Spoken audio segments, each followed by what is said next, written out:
Falegnameria Paludetto. Da più di 60 anni. Il legno su misura a casa tua. TG Plus News edizione di Venezia, buonasera. In apertura del nostro notiziario la cronaca. Questa mattina in piazza 4 novembre a San Donà di Piave ignoti hanno lanciato un sasso che ha mandato in frantumi una vetrata dell'edificio della CGIL. Molte le manifestazioni di condanna del gesto e solidarietà al sindacato, la CISL Venezia. Tutti gli atti di violenza sono da condannare e ripudiare con forza perché dimostrano una mancanza di idee. La democrazia e il confronto prevalgano su ogni tipo di violenza. Il segretario regionale del PD Veneto, Andrea Martella. Un attacco inquietante e preoccupante. Solo il caso ha evitato il ferimento di collaboratori o cittadini all'interno della sede. La deputata PD Rachele Scarpa. Auspica una rapida individuazione dei responsabili e una condanna unanime di quanto accaduto. Presenterà un'interrogazione al Ministero dell'Interno. Cambiamo argomento. Fino all'8 marzo 2024, sabato e domenica inclusi, è stata prorogata l'ordinanza già vigente che prevede a Telarino la chiusura della circolazione veicolare del sottopasso ferroviario di via Paccagnella per l'esecuzione dei lavori di manutenzione straordinaria. In fase di esecuzione si è accertata la presenza di infiltrazioni estese anche in altri punti non previsti, il che ha comportato la necessità di estendere il fronte di intervento impermeabilizzante per garantire longevità alla struttura risanata, ha spiegato l'assessore alla mobilità Renato Boraso.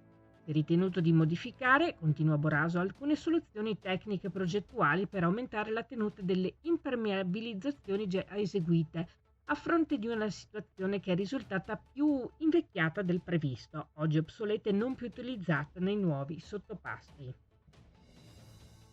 Ci spostiamo a Jesolo, una nuova pista ciclopedonale a sbalzo sul Sile per collegare in tutta sicurezza il ponte San Giovanni e l'intersezione con via Roma destra. Il progetto è il frutto di un accordo tra l'amministrazione e un soggetto privato per un intervento urbanistico che giovedì 29 febbraio, nel corso della prossima seduta del Consiglio Comunale, sarà sottoposto all'Aula. L'opera avrà una lunghezza di circa 430 metri e avrà un valore di oltre 1,3 milioni di euro. La realizzazione dell'opera potrebbe avvenire in due fasi. La prima concentrandosi sul tratto che va dal ponte pedonale San Giovanni al ponte Carraio Spano, per una lunghezza di circa 160 metri. La seconda dal ponte Spano all'inizio di via Roma destra per i restanti 270 metri.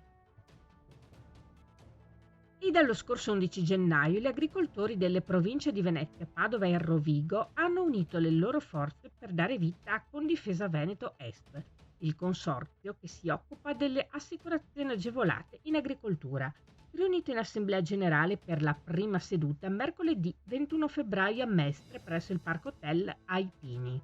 Il nuovo Condifesa è una grande organizzazione che tutela le produzioni agricole dalle avversità atmosferiche e malattie delle piante, con l'obiettivo di concorrere a sostenere il sistema territoriale locale nella sfida dei cambiamenti climatici, con azioni di difesa che consentano agli associati di lavorare in serenità, ottimizzando i propri risultati e il proprio reddito.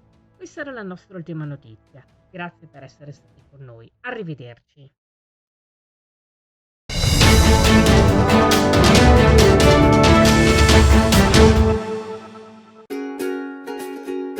Falegnameria Paludetto.